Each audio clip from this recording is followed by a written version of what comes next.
Howdy F1 fans! How's it going? Today is October 24th, 2018. I'm sorry for the delay in videos. I've just been a very busy bee recently. But here I am to talk to you today about my review on the Japanese Grand Prix and the most recent US GP at the Circuit of the Americas in Texas, where the Texas toast is a-roasted. Fancy that, huh? That's a mouthful. Starting with, of course, Japan. It's Suzuka. Hamilton off to a flying start. It was. And never looked back.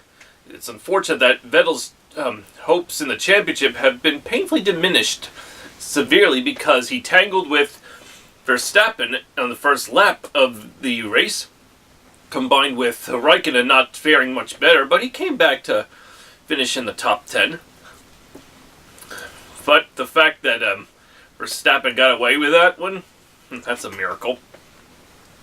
With Hamilton's victory in Japan, 4 wins in a row from Italy, Singapore, Russia, and now Japan, that has definitely cranked up his championship lead. And now on to the US GP at the Circuit of the Americas. Boy, like Vettel may have suffered alright with a starting grid penalty, but the fact he came back to finish a fighting 5th is a miracle. Or was it 4th? Well, no matter.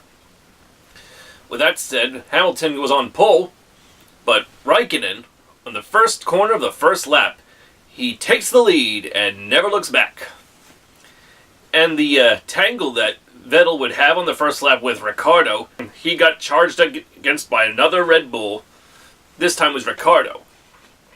But then Ricciardo has some comeuppance, his engine let go. As for his Flying Dutch teammate, Max Verstappen, he started at the way back at 18th from a few penalties of gearbox changes. And what happens? He passes Hamilton on the second to last lap, finishing a distant second behind Kimi Raikkonen after 5 years and 113 races, took his first win since the 2013 Australian Grand Prix with Lotus Renault. Congratulations, Kimi Raikkonen, the Flying Finn, the Flying Dutchman, and the possible future 5-time F1 champion Lewis Hamilton finished 3rd at the Circuit of the Americas. So that's, as I keep saying with Verstappen, he started 18th, but finishing a fighting 2nd means he took it to the max.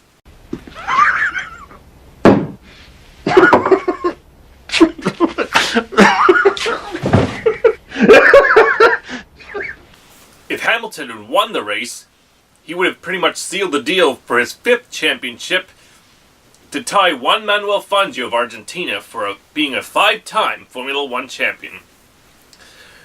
So that said, with Vettel finishing 5th and Hamilton finishing 3rd in the Circuit of the Americas, next round, which is the Sunday, October 28th, in Mexico City, Vettel has a chance, but it's extremely rare and extremely difficult for him. His chances are very thin. With Mercedes and Hamilton leading the Drivers' and Constructors' Championship, let's see if Vettel can keep up. But he needs to win the last 3 races in Mexico, Brazil, and the United Arab Emirates to have a chance at winning the championship. But if he blows it, no matter what happens, Lewis Hamilton will automatically be the champion of 2018. Tune in, get your burritos, tacos, and enchiladas, and who knows what else prepared for the Mexican Grand Prix on October 28th. And let's see how cha-cha-cha this race will turn out to be. Adios, F1 fans! I'm Aaron Cylinder, firing on all cylinders.